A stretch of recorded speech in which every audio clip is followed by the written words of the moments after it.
Hello everyone, welcome back to my YouTube channel. उम्मीद करती हूँ कि आप सब ठीक होंगे। मेरा जो आज का अफसाना है मकरू परिंदा, जिसके राइटर हैं इब्ने मुनीब। चलिए चलते हैं अफसाने की तरफ।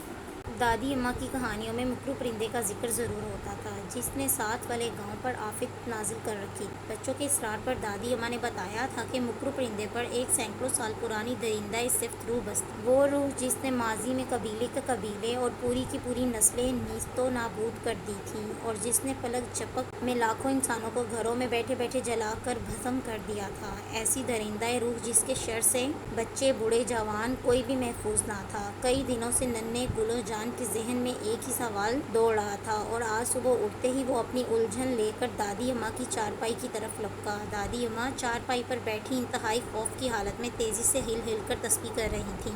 शायद इन्हें गैबी इशारा मिल चुका था कि मौत ने उनका घर देख लिया है। उनकी आंखों में लाली और चेहरे की जर्द रंगत देखकर गुलजान सहम गया, मगर इसका सवाल बहुत ज़रूरी था। दादी अम्मा, मकरू वो क्या होता है? सवाल सुनकर दादी अम्मा एक लम्हे के लिए साकित हो गई। तस्बीह वाला हाथ कांपने लगा और आंखों की पुतलियां फैल गईं। उन्होंने लरजते हाथ से गुलजान को खामोश रहने का इशारा किया। दादी अम्मा कहा करती थीं कि बुलावों की बातें करने से वो नाजिल भी हो सकती हैं। इसी अनजान सी कश्मकश में गुलजान की नज़र खिड़की से बाहर पड़ी। उसका बाप घर के अहाते में खड़ा हैरानी से आसमान की तरफ देख रहा था। गुलजान पूरे जोर से चिल्लाया, दादी अम्मा, मकरू परिंदा! एक होलनाक देव हीकल परिंदा घर की जानिब तेजी से बढ़ रहा था। बाहर का मंजर देखते ही दादी अम्मा के हाथ से तस्बीह छूट गई। वो अपनी मुकम्मल बूढ़ी जान के साथ उछल कर उठी और छड़ी के बगैर ही लंगड़ाती हुई अहाते की तरफ दौड़ी। मकरू परिंदा अब घर के बहुत करीब आ चुका था, और जिस लम्हे बूढ़ी औरत ने लपक कर अपने बेटे को बाहों में लपेटा, उसी लम्हे मकरू परिंदे ने एक आग का गोला अहाते की जानिब मारा। शायद उसने पहचान लिया था कि ये वही औरत है जो बच्चों को उसकी कहानियां सुनाती है। होलनाक मंजर की दहशत से गुलजान बेख्तियार जमीन पर लेट गया।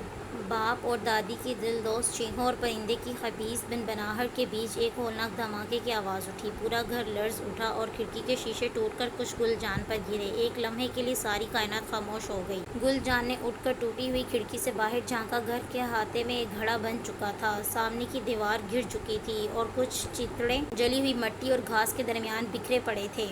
मकरू परिंदा अभी तक घर के ऊपर मंडला रहा था। नेक्स्ट अफसाना या नॉवल जल्दी अपलोड करूँगी। तब तक के लिए अल्लाह हाफ़िज़। अपना ख्याल रखिएगा।